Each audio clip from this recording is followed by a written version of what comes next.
Observe, plan, adjust, the adjustment show. We on our way to the top, shout out to J.O. It's been the bumpy ride, but we ain't moving slow. What's up, everybody? Welcome back to another episode of The Adjustments. It's your boy J.O. And before we even start, man, this is going to be a Jaguars video talking about the coaches, free agency, and I'm going to touch a little bit of baseball as well, because college baseball started their season this past weekend. So, good show, man. It's going to be a good show, a lot of stuff. So, stay tuned, like this video if you like it, subscribe if you haven't already, and for the viewers, I want to ask a question. What free agents do you think the Jaguars should go after? Give me two. Give me your top two in the comment section, man. We're going to just start it with the Jaguars. The coaching staff has been assembled.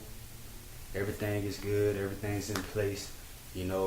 Hopefully those guys, well, I already know those guys are, studying and evaluating these guys, these college guys, as well as the free agents that are coming up in this year's free agency. So I think Doug Peterson took his time and got the guys that he wanted, got guys that he was familiar with, obviously, but what I really like about the coaches, I see a lot of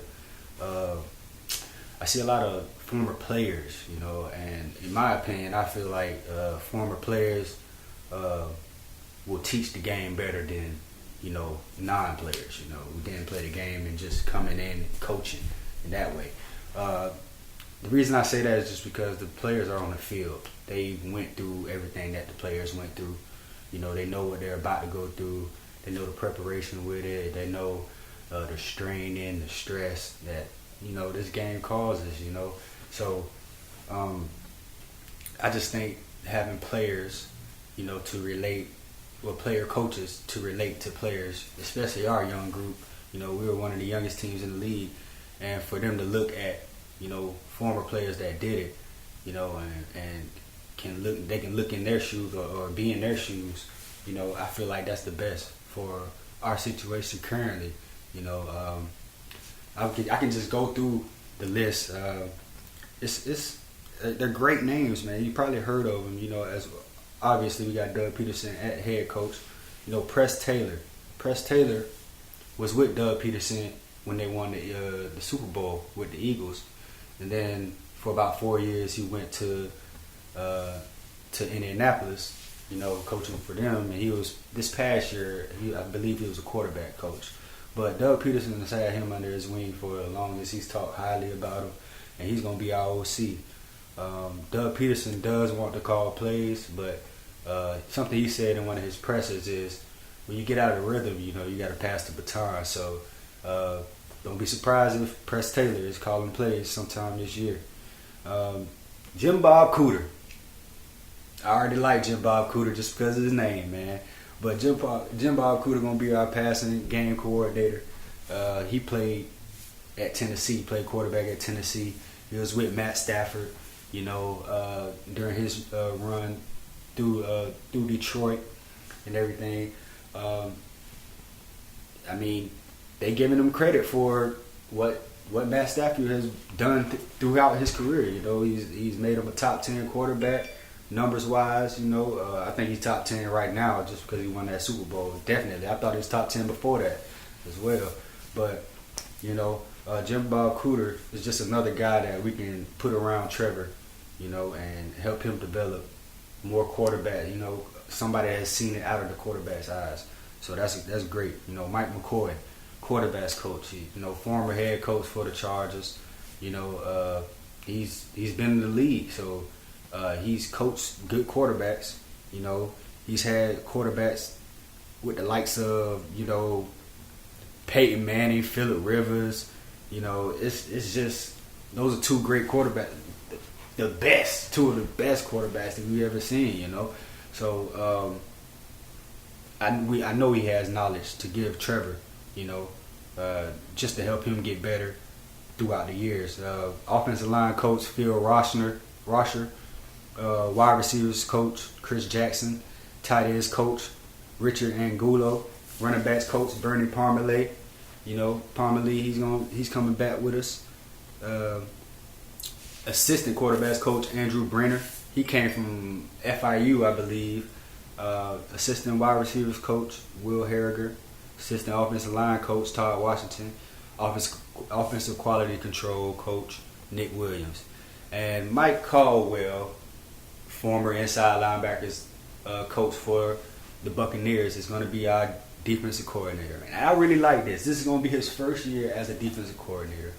He played as well. He played with Doug Peterson when they were in the league. I like this because he's been under some good DCs.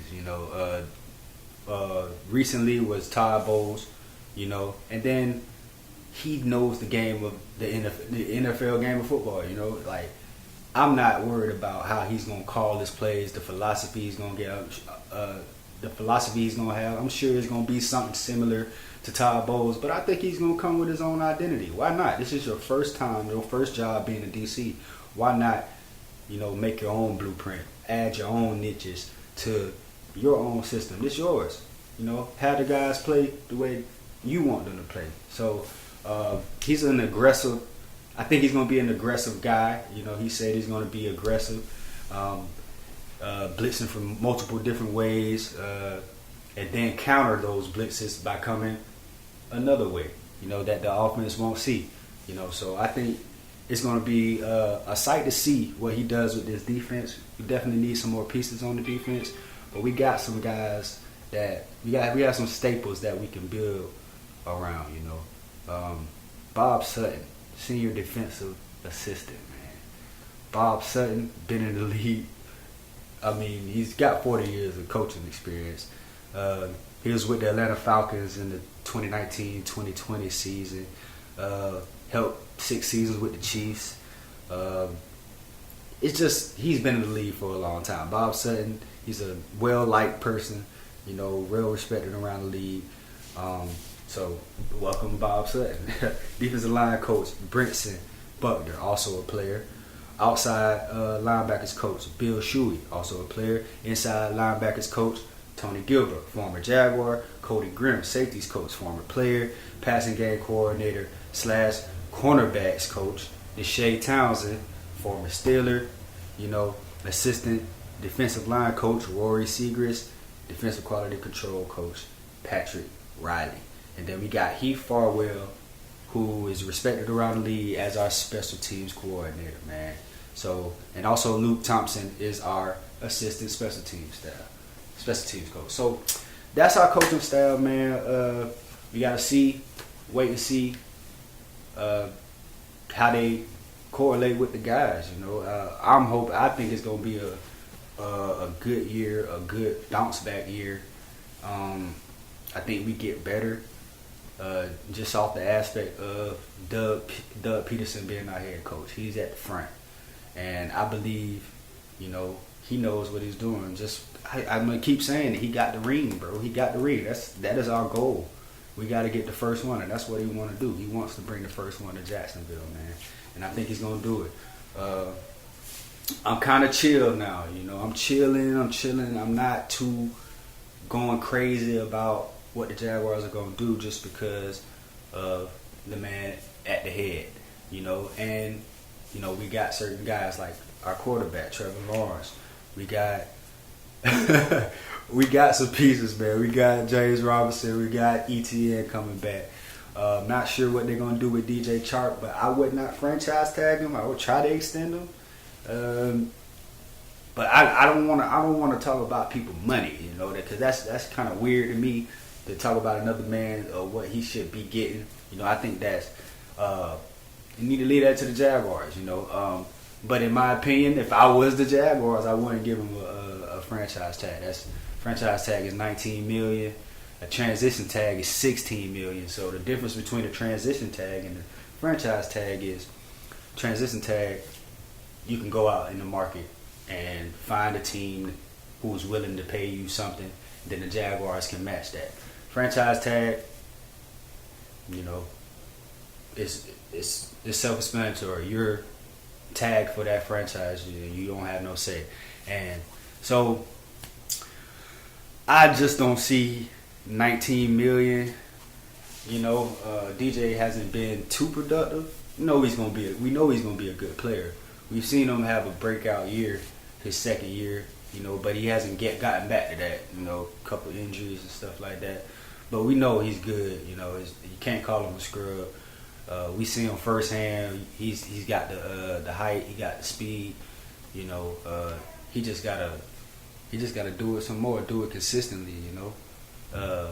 But I don't know, man. I really think receivers is gonna be a big need for us this year. And the thing about it, we still got okay guys. I mean, our best receiver was probably Marvin Jones because he played the whole season, but Jamal Agnew, I feel like he had a bigger impact throughout the season, even though he got hurt between the middle of the season. I think he had a bigger impact than Marvin Jones. So I'm gonna say Jamal Agnew was our best receiver, which you don't want to be saying that. He's a special teams specialist turned into a wide receiver, and he's still learning that position. He's a damn good football player. Get the ball in his hands, he gonna make a play. But we got guys like Chenault who hasn't showed up. From where we drafted him, second round pick, it's just not, bro. It's just not.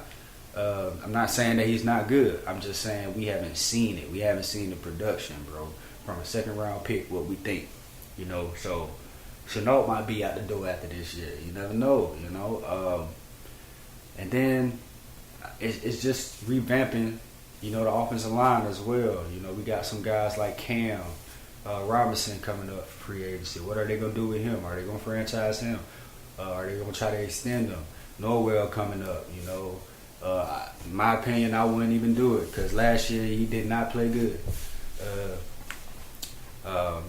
It's just we got guys like Ben Bartz that can step in at that guard position. We got a guy that will walk a little, who played a little bit, very little, but we think he's going to be promising, What are we going to do with Jawan Taylor? Jawan still got a year on his contract. AJ Cam probably out the door, So it's a lot of stuff that the Jags got to do on the offensive side of the ball, and also on the defensive side of the ball. I just think we need more bodies on that D line. If we can get more production from the pass rush, get Smoot some help, get Allen some help. Josh Allen some help. I just think, right now our strength probably would be the secondary. And the highlight of the secondary would be our rookie, Tyson Campbell. He graded highly I know it was top 5 out of the rookie cornerbacks, so that's promising.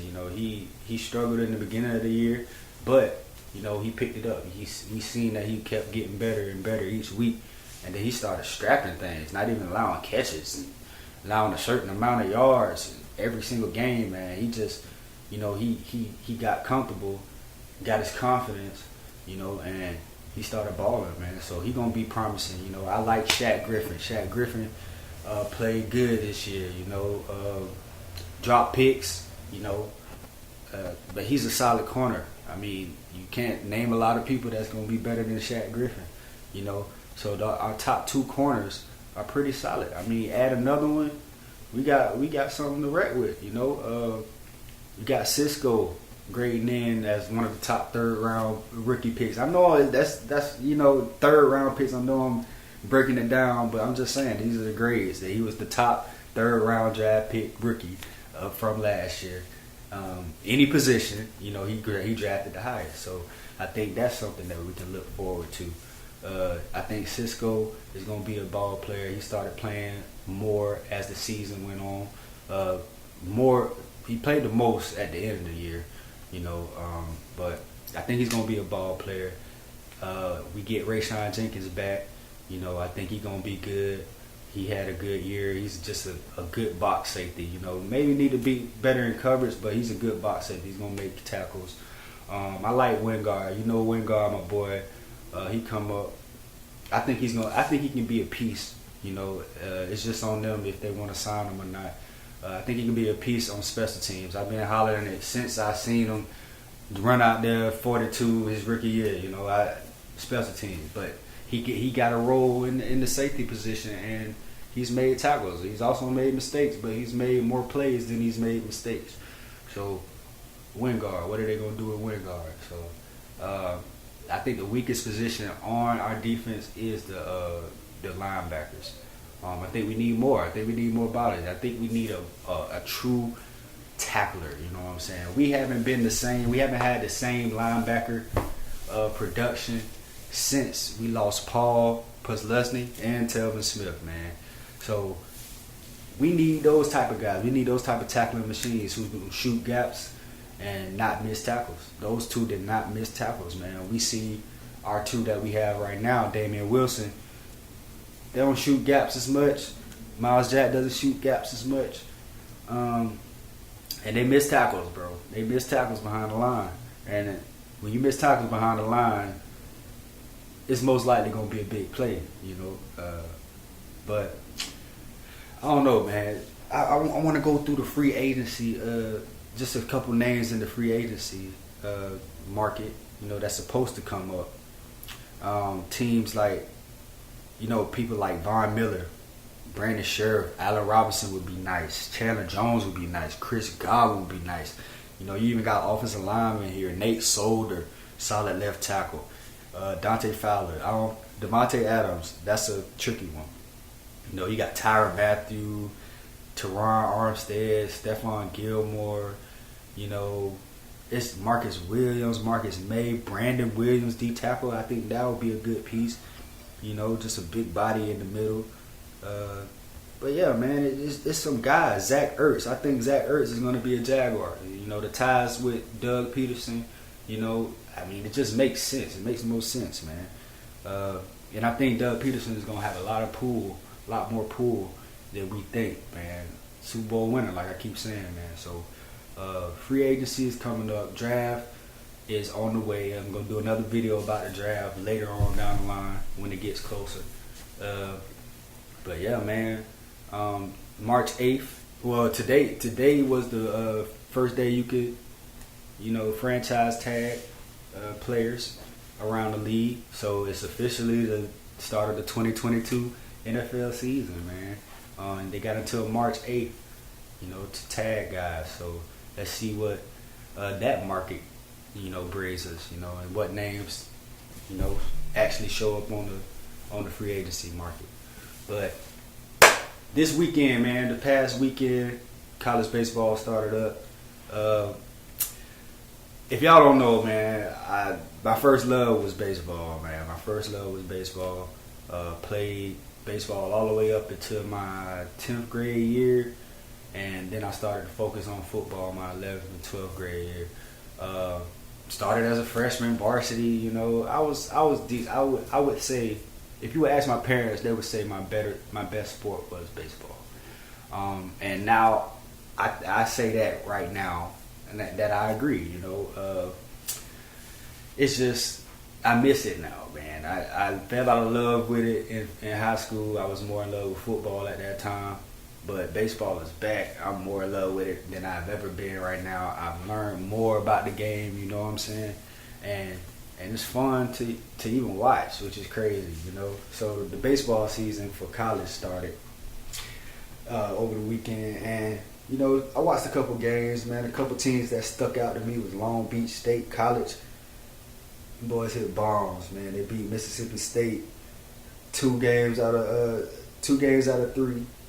You know, Mississippi State, they won the national championship last year, but you know, that surprised me just because I haven't heard of Long Beach State College, but they jumped out off the screen just because they was hitting so many bombs and just treating the top team like one of the top teams, Mississippi State, like that. They ran them out of the first 2 games. They ran them out of the stadium. I think the second game was a little bit closer, and then the third game, you know, Mississippi State blew them out. They were pitching well that game in game 3. Florida State made me happy. You know, they started out 3-0 for their season. They played great. I mean, they look good. One other team, Florida, didn't look too good to me. It's their defense. I don't know. It's the defense, man. It was so many errors on defense for Florida. And it looked like guys just didn't care, or they trying to be too cool. You know what I'm saying? It's like they try to go through the motions. But Gators came out 1-2, losing to Liberty 2 games out of 3.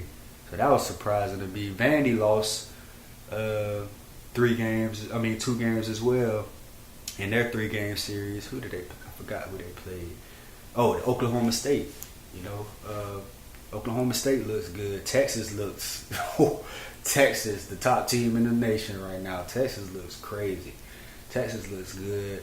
That Melendez guy, he hit 2 bombs in 1 game, or he just had a crazy weekend, period, man. But I'm going to be, keeping up with college baseball. Y'all should too, Football is not on right now. You got basketball right now. But I don't get to watching basketball until I keep up with it, but I don't get to watching basketball until the playoffs start. But baseball, man, where is that, man? This year, college baseball and even the MLB going through the lockout and everything. This year, I feel like this year's baseball is just gonna be crazy because it's just more swag in the sport, man. Them boys in college, they got swag. You know what I'm saying? They're super good, great pitching, great hitting, and they just carry that over into the league, man. And we don't know where we're kind of getting to the point of the MLB lockout closing. They're in talks with the players, and the MLB. They're trying to get agree on certain things. It's all about arbitration and draft picks, lottery picks, and stuff like that. Money and stuff, like basically that's it. So they gotta agree on that. A lot of free agents still out there, like Carlos Correa, who hasn't signed. Freddie Freeman hasn't signed. Carlos Rodon hasn't signed. So whenever they get their agreement settled, man, those free agents probably gonna go off the board quick. I want Correa. I want Carlos Correa to go back to Houston. I like Houston, bro. I like Houston. Exit. I mean, you can't forget about the little scandal and everything. That happened a couple years ago. But I root for Dusty Baker. I like Jose Altuve representing for the small guys. But if Carlos Correa come back you gotta. They're gonna be the top team in the AL, bro. I mean, it's just like that. They're just too good, man. But it's just I love sports, man. I love every single sport, man. I could talk about any sport, man. That don't got anything to do with swimming or snowboarding. I don't know, man. We could talk football, we can talk basketball, we can talk baseball, we can talk track. I'll even give you a little hockey, man. It don't matter. But that's gonna do it, man. This episode, I don't even know, but I love y'all, man. I lost words what to say, but I love y'all, man. I love the support. Thank y'all, man. Just tell somebody about it. Just keep sharing it. Word of mouth is more powerful.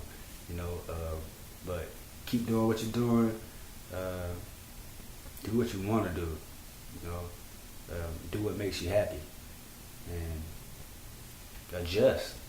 It's the adjustment. I third plan adjust the adjustment show. We on our way to the top. Shout out to J.O.